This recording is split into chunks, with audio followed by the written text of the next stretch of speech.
Puerto Princesa, Philippines.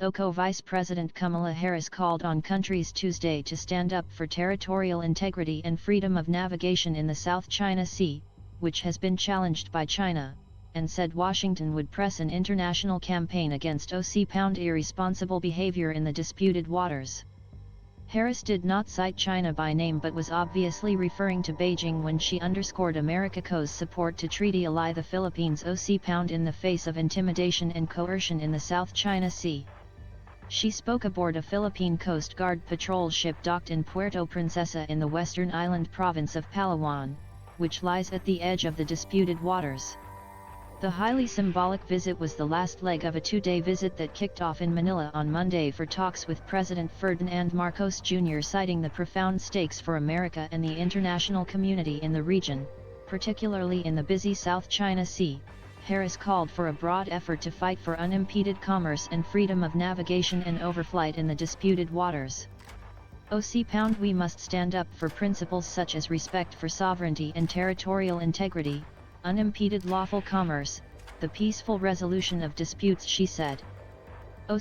We will continue to rally our allies and partners against unlawful and irresponsible behavior, she said.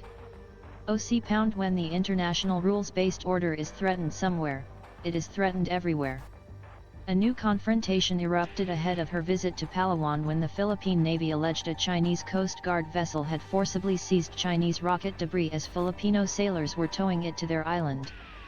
Marcos Jr. told reporters without elaborating that he was inclined to send a diplomatic protest to China over the incident.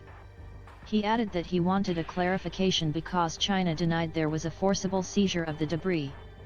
The long-seething territorial conflicts involving China, the Philippines, Vietnam, Malaysia, Taiwan, and Brunei have long been regarded as an Asian flashpoint and a delicate fault line in the U.S.-China rivalry in the region. In her talks with Marcos Jr. on Monday, Harris reaffirmed Washington's commitment to defend the Philippines under the 1951 Mutual Defense Treaty, which obligates the Allies to help defend any side that comes under attack. An armed attack on the Philippines' armed forces, public vessels, or aircraft in the South China Sea would invoke U.S. mutual defense commitments, Harris told Marcos Jr. and that is an unwavering commitment that we have to the Philippines. Marcos Jr. thanked Harris, saying that with the upheavals in the region and beyond, this partnership becomes even more important.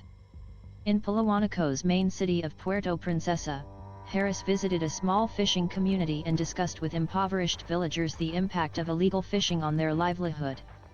The U.S. will provide additional aid of $7.5 million to Philippine maritime law enforcement agencies to strengthen their capacity to counter illegal fishing, carry out sea surveillance and help in search and rescue efforts, including in the South China Sea, according to a statement issued by her office. While the U.S. lays no claims to the strategic waterway, where an estimated $5 trillion in global trade transits each year, it has said that freedom of navigation and overflight is in America's national interest. In Sunday's incident in the Spratlys, the most hotly contested area, Vice ADM Alberto Carlos, commander of the Philippine Military's Western Command, said a Chinese Coast Guard ship twice blocked a civilian boat manned by Philippine Navy personnel before seizing the debris it was towing off Thitu Island. China denied there was a forcible seizure and said the debris, which it confirmed was from a recent Chinese rocket launch, was handed over by Philippine forces after a friendly consultation.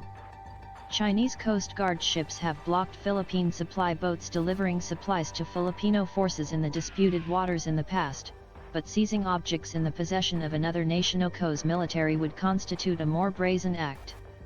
China has warned Washington not to meddle in what it calls an Asian dispute and has said that U.S. Navy and Air Force patrols and combat exercises in the disputed waters are militarizing the South China Sea. In July, U.S. Secretary of State Antony Blinken called on China to comply with a 2016 arbitration ruling that invalidated Beijing's vast territorial claims on historical grounds in the South China Sea. China has rejected the decision.